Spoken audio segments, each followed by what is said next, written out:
ప్రణతి television వీక్షకులందరికీ నమస్కారములు. శ్రీ వికారనామ సంవత్సరంలో కర్కాటక రాశి యొక్క స్థితిగతులు ఎలా ఉన్నాయో క్లుప్తంగా తెలుసుకుందాం.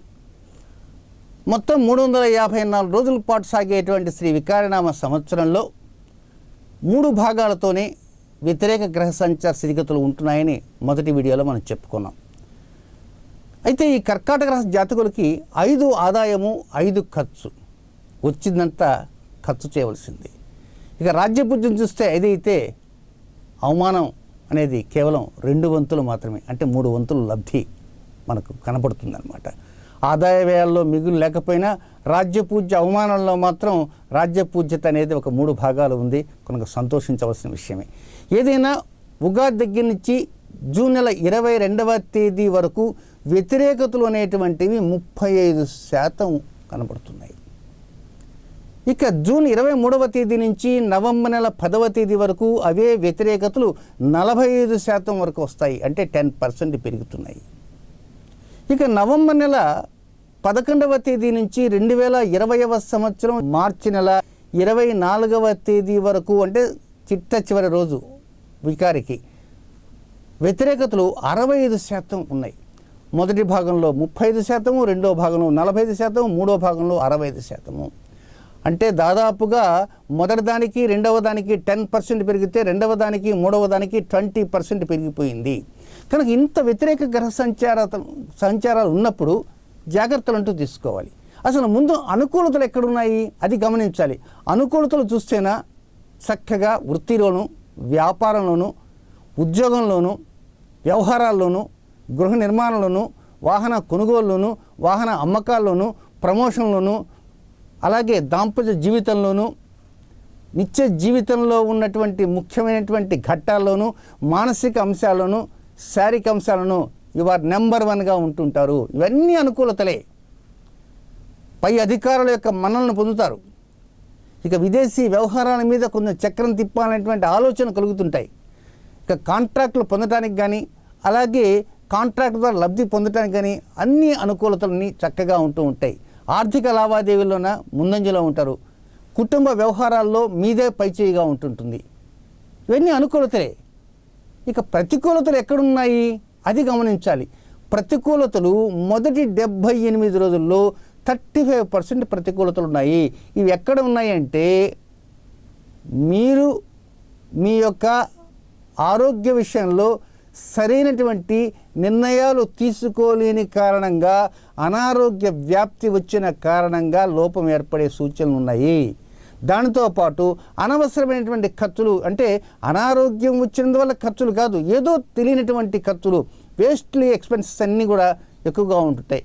ఒక్కోసారి ఒక పని 1కి 2 సార్లు చేసిన కారణంగా కూడా అధిక ఖర్చులు కూడా నెత్తిన పడేటువంటి అవకాశాలు ఉంటాయి.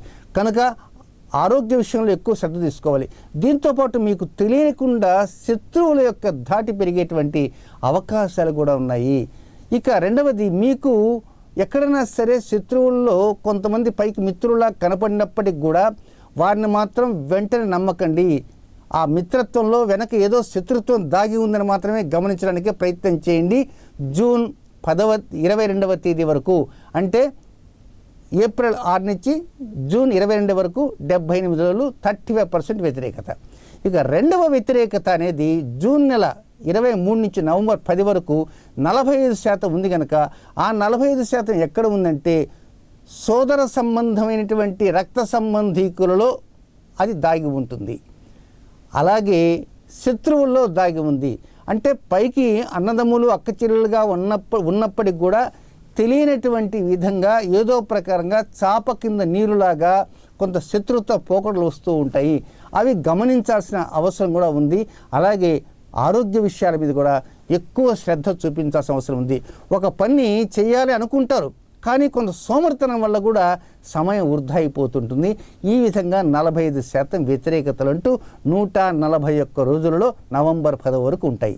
ఇక మూడవ భాగం చూస్తే నవంబర్ 11 నుంచి రాబోయే 2020 సంవత్సరం మార్చి నెల 24వ తేదీ వరకు 65% వ్యతిరేకతలు ఉన్నాయి కనుక ఈ 65% ఎక్కడెక్కడ ఉన్నాయా వ్యతిరేకతలు అంటే మళ్ళా సోదరుల మధ్య ఉన్నాయి, మళ్ళా అనారోగ్యంలో ఉన్నాయి, మళ్ళా ఖర్చు విషయంలో ఉన్నాయి.